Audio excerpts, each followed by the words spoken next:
Hai gang, jumpa lagi. Sekarang ni aku nak share pula dengan korang macam mana nak buka ni seat adjuster lever ni. Yang ni function dia bila kita tekan ni seat akan rebah kan. Rebah naik balik ni. So macam mana nak buka ni? Kebetulan aku nak balik seat. So aku tunjuklah cara dia. Kat dalam ni korang nampak ni dia ada satu klik. So klik ni buka dulu. Dia sebenarnya tarik ke atas je, tapi sebabkan ada klik dia tak boleh nak buka lah. So aku guna gunting je. Masukkan gunting sini, tarik klik.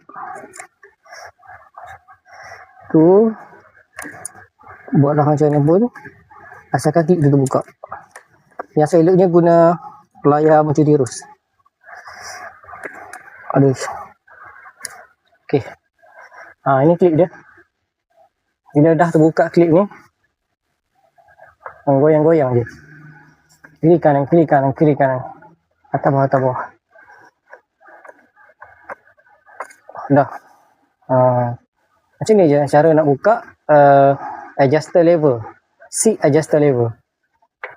Pro 2 Asia 2015. Okay gang. Semoga bermanfaat kepada siapa yang nak DIY pasang seat tu. Benda ni kena buka lah. Baru cantik. Okay, itu saja. Nanti aku sambung lagi. Kalau ada apa-apa untuk dikongsi. Jangan lupa like, komen, subscribe. Jumpa lagi. Bye.